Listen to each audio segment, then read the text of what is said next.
তো একটা কথাই বলতে চাই, 97 for a reason. Yes, 97 for a reason. Sanju Samson 97 run not out বানিয়ে ভারতকে সেমিফাইনালে পৌঁছে দিল।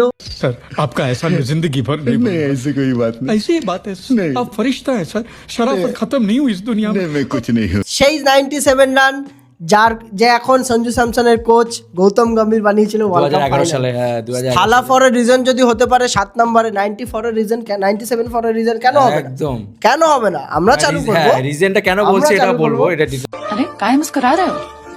कहाँ मुस्कुरा रहे? नहीं मुस्कुरा रहे। তো ইন্ডিয়া সেমিফাইনালে পৌঁছে গেছে ওয়েস্ট ইন্ডিজকে হারিয়ে। একটা ভাইটাল ম্যাচ ছিল, কোয়ার্টার ফাইনাল কিন্তু হ্যাঁ, ম্যাচ do or ছিল die এটা, আর কি। Do or die. যে জিততো সে সোজা সেমিফাইনালে চলে যেত। ইন্ডিয়া কিন্তু সেমিফাইনালে চলে গেছে থ্যাঙ্কস টু সঞ্জু স্যামসনের ব্রিলিয়ান্ট 97 নট আউট নক। একমাত্র প্লেয়ার যে হচ্ছে এক সাইডে পুরো, ওই যে ডায়লগটা ছিল না, সারা আক্কা ইন্ডিয়ান টিম এক তরফ আর সঞ্জু স্যামসন এক তরফ। এই ম্যাচটার মধ্যে সঞ্জু স্যামসন এইভাবেই খেলে গেছে। জাসপ্রীত বুমরার কিন্তু কথা ভুললে হবে না। জাসপ্রীত বুমরা ইম্পর্টেন্ট টাইমে এসে দুজন একদম সেটেল ব্যাটসম্যানকে আউট করে দিয়ে গেছে, রস্টন চেজ আর সিমরান হেটমায়ারকে। আর বাদবাকি যদি আমরা বলি পারফরমেন্সের কথা, ইন্ডিয়ার কিন্তু আজকে ইন্ডিয়ার টি20 ওয়ার্ল্ড কাপ ইতিহাসে সব থেকে বড় রান চেজ কিন্তু ইন্ডিয়া আজকের ডেটে করলো, যেটা ছিল 196 রান চেজ আর কি। তো এখানে আরো যদি আমরা কথা বলি আস্তে আস্তে, যে ইন্ডিয়ার ব্যাটিং এর কথা বলবো, ইন্ডিয়ার বোলিং এর কথা বলবো, প্লাস হচ্ছে আগামী ম্যাচ হতে চলেছে 5 তারিখে 5ই মার্চ। সেটা হচ্ছে ইংল্যান্ডের বিরুদ্ধে। গ্রুপের আমরা যেহেতু 2-এ রয়েছি, সাউথ আফ্রিকা 1-এ রয়েছে, আর ওদের গ্রুপের গ্রুপ বি এর 1 নম্বরে যে আছে ইংল্যান্ডের সঙ্গে আমাদের খেলা হতে চলেছে 5 তারিখে, সেমিফাইনাল খেলা আর কি। তো তোর কি মনে হয়, ওয়েস্ট ইন্ডিজ বেশি কঠিন ছিল নাকি ইংল্যান্ড বেশি কঠিন?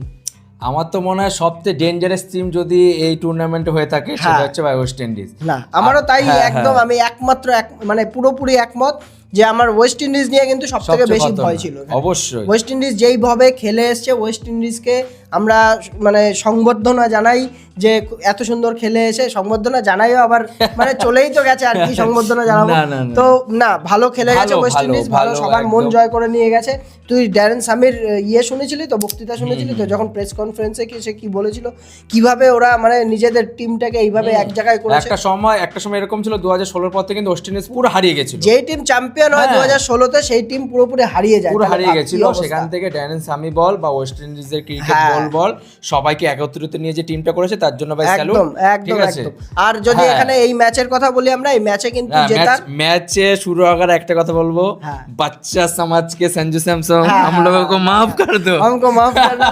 আমরা মানে including all of the YouTubers বলুন বা মিডিয়া পারসনস বলুন, আমরাও কিন্তু সঞ্জু স্যামসনের বিরুদ্ধেই ছিলাম, অনেক ক্রিটিসাইজ করেছি, ছোট করেছি ব্যাটিং পারফরম্যান্স। একদম একটা কথা বলা মানে এটা সবাই মানতে হবে, আমরা রিজন ওয়াইজ ভাই কথা বলি। আমরা এরকম আমরা মেন হচ্ছে দলের জন্য যেটা ভালো হবে সেটা নিয়ে আমরা কথা বলি। সঞ্জু স্যামসন তাই বলে এইভাবে মানে রিডেমশন কাকে বলে এই জিনিসটা কিন্তু সঞ্জু স্যামসন বোঝালো। মানে আমাদের না জুতার বাড়ি মারছে, জুতার বাড়ি মানে যারাই শুধু আমাদের করেছে সবাইকে দিয়েছে। এখানে ক্রেডিট কিন্তু এখানে সঞ্জু স্যামসন তো অবশ্যই, আরেকজনের যার ক্রেডিট দিতে হবে সেটা কিন্তু গৌতম গম্ভীর। অবশ্যই গৌতম গম্ভীর ওকে যে এইভাবে ব্যাক করেছে লাস্টের দিকে এসেও, যেখানে হচ্ছে তোর রিঙ্কু সিং অ্যাভেলেবেল রয়েছে, রিঙ্কু সিং নেই যে এমন না, বাবা কিন্তু ডেথের পরেও কিন্তু এসেও এখন অ্যাভেলেবেল রয়েছে রিঙ্কু সিং টিমে জয়েন তবে সঞ্জু স্যামসনকে যে পুরোপুরি সাপোর্ট করতো, আমরা ম্যাচের শেষে বুঝেছি যে গৌতম গম্ভীর সবথেকে বেশি এক্সাইটমেন্ট ছিল। আর সেলিব্রেশন দেখলি তো জেতার পরে, না সত্যি কথা, না সঞ্জু স্যামসনকে কিন্তু এই ম্যাচটা একদম পুরো ডেডিকেট করতে হবে। আর সঞ্জু স্যামসন কতটা হাম্বল, দেখ কতটা ডাউন টু আর্থ। এই ম্যাচটা জেতানোর পরে কি বলছে বলতো, বলছে যে আমি এখানে হয়তো 60 ম্যাচ খেলেছি, কিন্তু বিরাট কোহলি, রোহিত শর্মা এদের আমি 100 বার দেখেছি ইন্ডিয়ার হয়ে এরকম ইনিংস খেলতে, তাহলে আমার ইনিংস এখানে কিছুই না। কতটা হাম্বল একটা ছেলে সঞ্জু স্যামসন। আজকে আমরা অনেক তারিফ করছি, কিন্তু এটা মনের ভিতরেই ছিল। যদি আমাদেরও দোষ নেই অ্যাকচুয়ালি, কি বলুন তো, যে গত 16-17 ম্যাচ 20 ম্যাচ ধরে পুরোপুরি ফ্লপ করে আসছে, সেখানে অন্যান্য ব্যাটাররাও তো ডিজার্ভ করে চান্স না, সেইখানে সঞ্জু স্যামসনের জায়গায় ঈশান কিষান ঢুকে গেছে, কি করা যাবে আর না। অভিষেক শর্মা এখন নতুন একটা প্লেয়ার যাকে এক্স ফ্যাক্টর মানা হয়, যে হচ্ছে বললাম না আর, কিন্তু সে কিন্তু ফ্লপ করে গেছে এই ম্যাচের মধ্যে। তো ম্যাচের মধ্যে আসছি, ম্যাচের মধ্যে আসলে পুরোপুরি কথা বলবো। সঞ্জু স্যামসনকে নিয়ে একটু ডেডিকেটেড কথা বলা অবশ্যই প্রয়োজন, অবশ্যই। যে গত এতগুলো ম্যাচে ফ্লপ করে আসার পরে আমার কি মনে হচ্ছিল বলতো, যে আজকেও আউট হয়ে যাবে। হয়তো ভিডিওর মধ্যে এসে বলবো যে আমরা এরকম ওপেনারদের কতবার থেকে chance নেয়, কতবার 70-80 chance, রানের হ্যাঁ, ইনিংস দেখি না, যে কতদিন হয়ে গেল লাস্ট সঞ্জু স্যামসনের থেকে, এই তোর ঈশান কিষানের থেকে সেই ইয়েতে দেখেছিলাম। বা এটা আমরা আলোচনা করছিলাম ম্যাচের আগে যে একতরফা ম্যাচ কবে দেখতে যে পারবো, যাদের উপরে সেটা এত আজকে তার পূরণ হয়। হ্যাঁ না সত্যি তাই, জিম্বাবুয়ের ম্যাচ যদি ওরকম ছিল জিম্বাবুয়ের সাথে, কিন্তু ওয়েস্ট ইন্ডিজের সাথে যে এত বড় রান চেজ একটা ইন্ডিয়া যে সাকসেসফুল করে দেখাবে, এটা অবশ্যই। কিন্তু আমাদের মানে প্রশংসা করতেই হবে একদম ইন্ডিয়ার, যে এত সুন্দর একটা রান চেস করলো। আর এইভাবে হাতে 6 উইকেট নিয়ে, সব থেকে বড় কথা হচ্ছে এটা, যে লাস্টে গিয়ে কুটিয়ে সেটাই কুটিয়ে তো করেনি বলছি, কিন্তু। যে যেখানে অভিষেক শর্মা আর ঈশান কিষান মোটামুটি পাওয়ার প্লেতেই চলে গেছিল, সেখানে সঞ্জু স্যামসন যে এত সুন্দর পারি খেলবে এটাকে ভাবার না। ভাই, আমরা- আর এখানে শিবম দুবের ফিনিশ বল, তিলক বর্মার ক্যামিও বল, কিংবা হার্দিক হচ্ছে তোর পান্ডিয়ার, হার্দিক হ্যাঁ। পান্ডিয়ার ক্যামিও বল। আর বেশি অ্যাকচুয়ালি বেশিরভাগ কাউকে রান করতেই হয়নি, 15 বলে 27 তিলক বর্মা করেছে, এটাই বলতে গেলে একটু নোটিসেবল।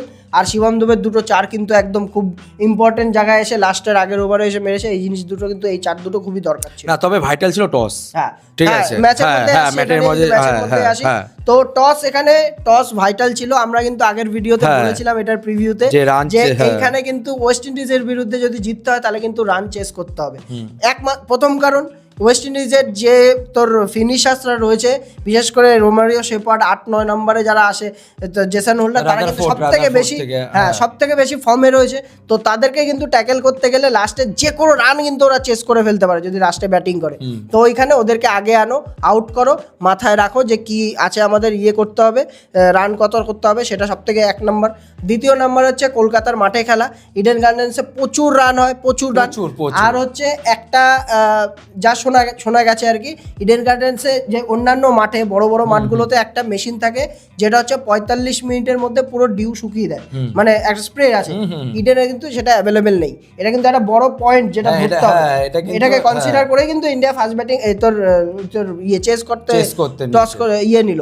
তো এইখানটায় কিন্তু ডিউ একটা ফ্যাক্টর এসে দাঁড়াবে, যে ইডেনের মাঠে জানা কথা। আর ইডেনে এমনি তো যা ফাস্ট ফিল্ড, আউটফিল্ড যা ফাস্ট, এরপরে আর কিছু বলার নেই। এখানে মোটামুটি 220-25 একদম রিজার্ভ, মানে রিজার্ভ, বিশেষ করে ওয়েস্ট ইন্ডিজের 200 ব্যাটিং রান তো একদম কনফার্ম। হ্যাঁ। তো ইন্ডিয়ার ওইখানেই তারিফ করতে হবে, যে এখানে তো ওটা এই দুটো কারণ তো বললাম। আর ইন্ডিয়ার তারিফ করতে হবে যে ওদের 200 করতে দেয়নি। ইন্ডিয়ান বোলিং কিন্তু আজকে বোলিং লাইন আপ খুব সুন্দর বল করেছে। জাসপ্রীত বুমরা হচ্ছে সব থেকে বেশি ভাইটাল। আর হচ্ছে বরুণ চক্রবর্তী যে ব্রেক থ্রুটা ছিল প্রথমে এসে, যে শেহবকে আউট করেছিল, যদিও বা শেহব থাকাতে আমাদের সুবিধাই হচ্ছিল, 32 বলে 32 রান। না শেহব সেরকম ভাবে খেলতে পারেনি। আর অ্যাকচুয়ালি ব্যাটিং কিন্তু সেইভাবে, মানে যেভাবে ব্যাটিং কে আমরা দেখেছি ওয়েস্ট ইন্ডিজের, সেইভাবে খেলতে পারেনি। ইন্ডিয়া প্রথম 10 ওভার হেভি বল করেছে। আর এখানে ক্রেডিট মানে একদম একজনকে তারিফ করবো, সে হচ্ছে জাসপ্রীত বুমরা।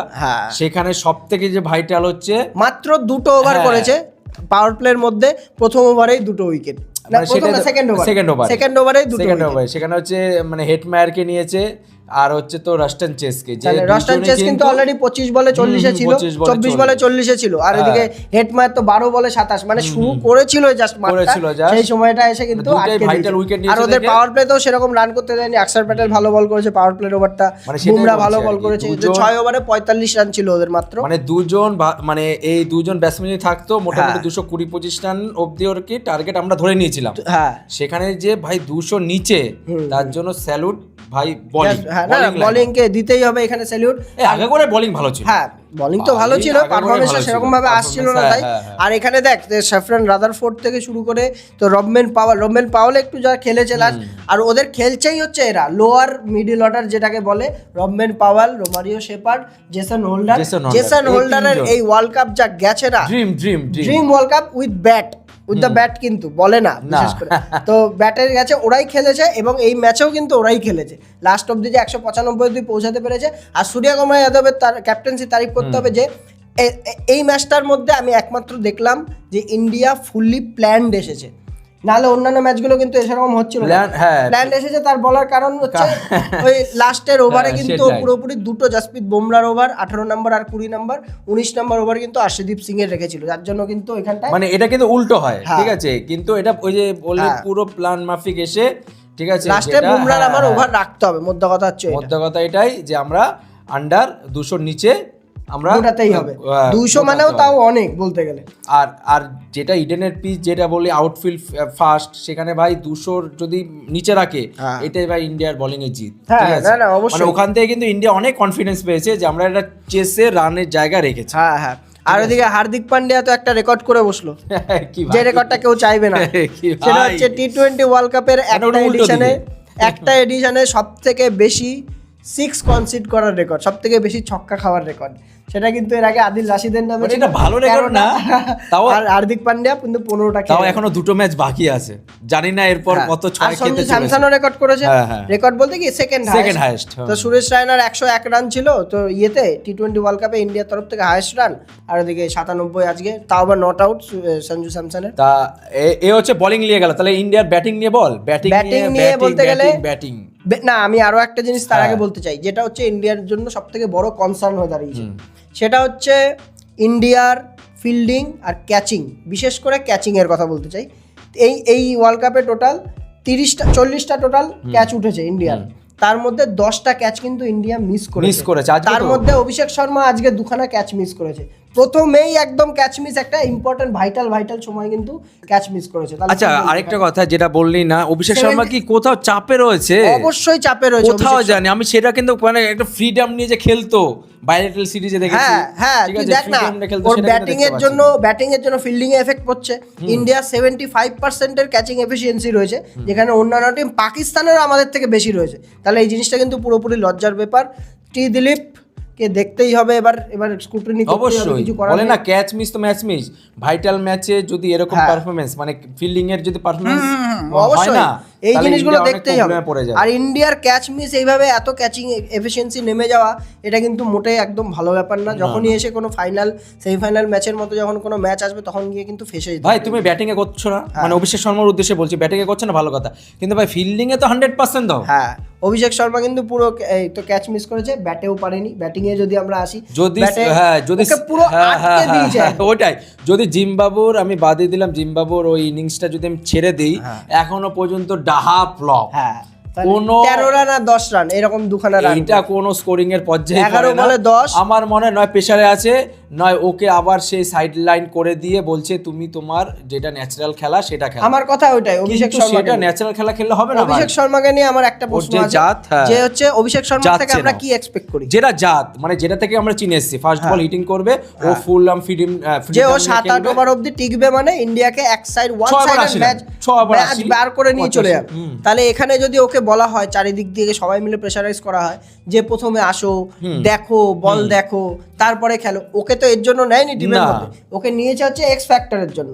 তাহলে এক্স ফ্যাক্টর যখন খেলতে যাবে, তখনই হয় কিছু, অবশ্যই। হয় মাইনাসে যাবে, নালে প্লাসে যাবে।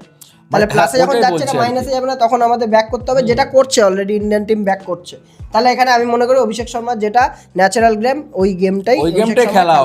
আর আমরা যেটা দেখে এসেছি ওটা ইন্ডিয়ার পিচে দেখে এসেছি, টি20 বিশ্বকাপ হচ্ছে ইন্ডিয়ার পিচে, তাহলে তুমি তার এর মতন থেকে ভালো, খেলতে দাও। আর এর থেকে সুযোগ আর কোথায় পাবে? আর পাবেই না। পিচে অভিষেক শর্মা লাইফে 60 to 70% ইনিংস হ্যাঁ।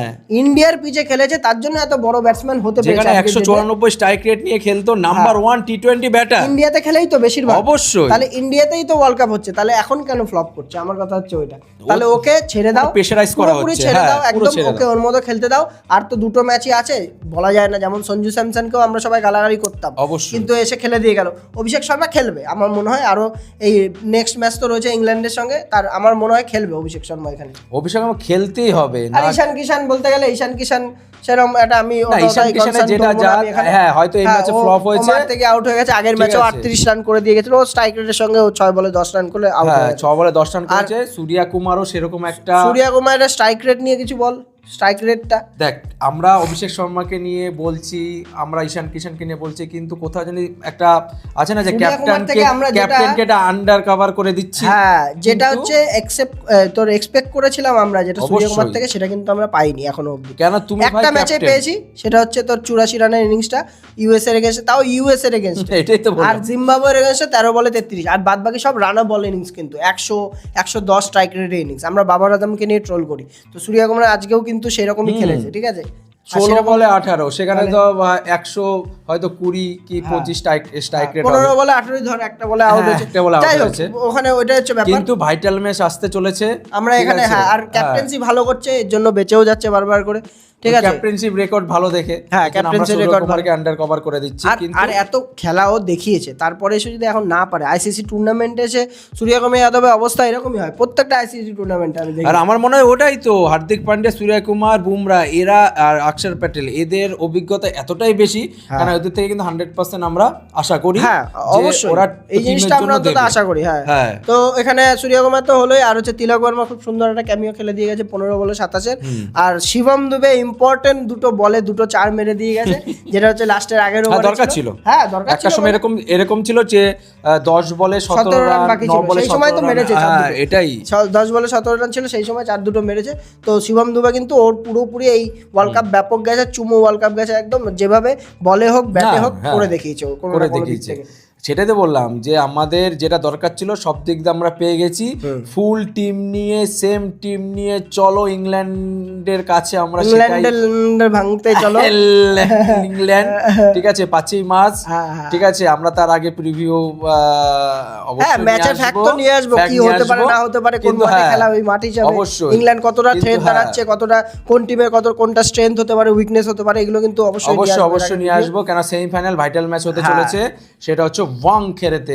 তাহলে এদিক থেকে ব্যাপক ধামাকা। এদিক থেকে আমি যা দেখছি, ইন্ডিয়া ইংল্যান্ড, এদিকে ইন্ডিয়া জিতছে, আর ওদিকে সাউথ আফ্রিকা আর নিউজিল্যান্ড। সাউথ আফ্রিকা জিতছে আবার 2026 আবার সে হাইলাইট, হিস্ট্রি রিপিটস ইটসেলফ, একটা কথা আছে হিস্ট্রি কিন্তু, রিপিট করবে আর হিস্ট্রি ডিফিটও করবে। এই মানে কেমন হতে জিনিসটাই চাই। চলেছে। তবে সাউথ আফ্রিকা ফাইনালে উঠলে ইন্ডিয়ার সামনে টিকতে পারবে না, না, এটা ঠিক। এইটুকু জানি। ফাইনালের ভাই প্রেসার অন্যরকম। আর ফাইনালের আগের বছরও প্রেসার ছিল সেম টিমই, এই বছরও ইন্ডিয়ার সেম টিমই প্রায় রয়েছে, শুধু আগের বছর 2 প্লেয়ার ছিল যারা আমরা মিস করে যাই। যাক, আমরা অতদূর ভাবছি না, আমরা ইংল্যান্ডকে নিয়ে একটুখানি সিরিয়াস। আর ওই জায়গা দুটো নিয়ে কিন্তু সবথেকে বেশি সমস্যা মানে ওপেনার আর 3 নম্বরে কিন্তু এখনো সেটেল করতে পারেনি। 9 জন না 10 নম্বর, বিরাট কোহলি আর রোহিত শর্মা জায়গা এখনো কেউ নিতে পারেনি। কেন 10 নম্বর বিরাট কোহলি জায়গাটা 10 না 8 নম্বর প্লেয়ারও আমরা ডিসাইড করতে পারিনি যে ওই 3 নম্বরে কে হ্যাঁ, খেলবে। তাহলে ঠিক আছে, 2 বছরে 10টা প্লেয়ার খেলিয়েছে ওই জায়গাটায়। অত দূরের কথা বাদ দিলাম, সামনে ইংল্যান্ডের ম্যাচ, সেম টিম নিয়ে যাও, সেম টিম ধামাল দেখাও, আর যা করার দরকার আমরা এই এই লাস্ট 2 ম্যাচ থেকে যা পজিটিভ পেলাম, এই দুটো পজিটিভ যা পেলাম ওখান থেকে নিয়ে যাও, নিয়ে ইংল্যান্ডকে হারিয়ে দাও। আমার মানে দৃঢ় বিশ্বাস যে ইংল্যান্ডকে ইন্ডিয়া হারিয়ে আচ্ছা, দেবে, আমার অতটা রিস্ক লাগছে না। যেটা আরেকটা কথা তোকে প্রশ্ন করছি, কোথা কি কমতি ছিল মানে তোর এই লাস্ট যে 2 ম্যাচ দেখলাম আমরা, ঠিক আছে, মানে আজকের ম্যাচটা তো অবশ্যই ইম্পর্টেন্ট ছিল, মানে ওয়েস্ট ইন্ডিজের সাথে যেটা ম্যাচ ছিল, মানে কোথায় কি কমতি আছে? ফিল্ডিংটা তো আমরা বললামই যে আমি বলবো কোথায় একটা কমতি আমার লাগছে, সেটা হচ্ছে থার্ড সিমারের কমতি লাগছে আমার। হার্দিক পান্ডিয়া কিন্তু মার খাচ্ছে প্রত্যেক ম্যাচে, এটাও একটা ভাইটাল পয়েন্ট থার্ড বলেছিস। সিমার কিন্তু এখানে আমার কমতি লাগছে। আর ওখানে অক্ষর প্যাটেল ঠিক আছে, উইকেট পাচ্ছে না পাচ্ছে ঠিক আছে, বরুণ চক্রবর্তী মার খেয়ে যাচ্ছে দুটো ম্যাচে, কিন্তু বরুণ চক্রবর্তী মার খেয়ে গেছে। বরুণ চক্রবর্তী তুই যখনই দেখবি বরুণ চক্রবর্তী উইকেট তুলছে, ইকোনমিক্যাল বল করছে, ইন্ডিয়ার বোলিং লাইন আপ পুরো বোলিং পারফরমেন্সই অন্যরকম উঠে দাঁড়াবে। আর যখনই দেখবি মার খাচ্ছে তখনই পুরো বিগড়ে যাচ্ছে। আর জসপ্রীত বুমরা আছে বলে একটা ব্যালেন্স তাও এখনো অবধি রয়েছে। আগের দিনও জিম্বাবুয়ে কিন্তু কত রান করে ফেলেছে, করেছিল কিন্তু ওরা ব্রায়ান বেনেটকে আউটই করতে পারেনি। ওই তো আমার মনে হচ্ছে কোথাও বরুণ চক্রবর্তী আর রাশিদীপ সিং মানে একই ক্যাটাগরিতে থাকছে, নয় যেদিন মার খাচ্ছে তো মার খাচ্ছে, আর যেদিন ভাই পারফরমেন্স দিচ্ছে তো মোটামুটি এক হাত নিয়ে নিচ্ছে, ঠিক আছে। আর সবচেয়ে যেটা ভালো কথা যে এই ম্যাচে কিন্তু ইন্ডিয়া সব থেকে বড় রান চেস, তাই তো? হ্যাঁ বললাম তো, ওটা তো বললাম টি20 ওয়ার্ল্ড কাপের হিস্ট্রিতে ইন্ডিয়ার টিমের আর কি সব থেকে বেশি বড় রান চেস আর কি। তো এই ম্যাচ তো এখানে শেষ হলো। আর আইপিএল থেকে 2-1 নিউজ আছে, এটা বলে দিই।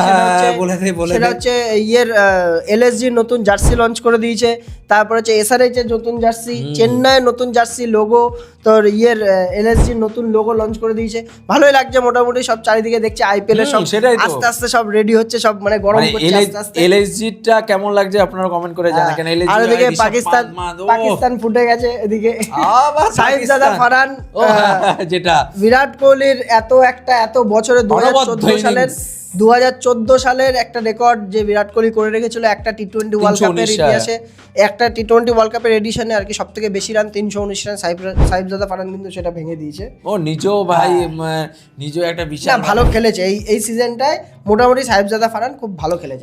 আরেকটা রেকর্ডও করেছে, মানে একটা সিজনে 2 সেঞ্চুরি টি20 হ্যাঁ, ক্রিস গেলের সঙ্গে equal হয়েছে। হ্যাঁ ওই তো, ওটাও রেকর্ড বলা যায়। ঠিক আছে, যে ভালো কথা, ঠিক আছে, ওইটাই নিয়ে থাকো ভাই, বেশি আগাতে যেও না, এই জন্য ভাই ধুমকে পড়ে যাবা, পড়েও গেছে। ঠিক আছে, তো চলো তাহলে আজকের মতো রাখছি। সেমিফাইনালিস্ট হয়ে গেছি ইংল্যান্ডের সাথে। খুব শিগগিরই আমরা লাইভও নিয়ে আসছি, কি লাইভ তো আসবো, অবশ্যই আসবো। লাইভটাকে সাপোর্ট করবেন, আমাদের যে ভিডিও আছে সেটাও অবশ্যই তো সাপোর্ট আজকে এইটুকুর মতো রাখছি। আপনার ভিডিও ভালো লেগে থাকলে লাইক করুন, চ্যানেল সাবস্ক্রাইব করুন, নোটিফিকেশন বেল দাবিয়ে দেবেন। আমরা কিন্তু প্রত্যেকটা খেলার এইভাবে কিন্তু আমরা রিভিউ নিয়ে আসি, প্রিভিউ নিয়ে আসি। আমরা প্রত্যেকটা খেলার নিউজ কিন্তু এই চ্যানেলে পেয়ে যাবেন আপনারা। অবশ্যই। তো আজকের মতো চলো, বাই।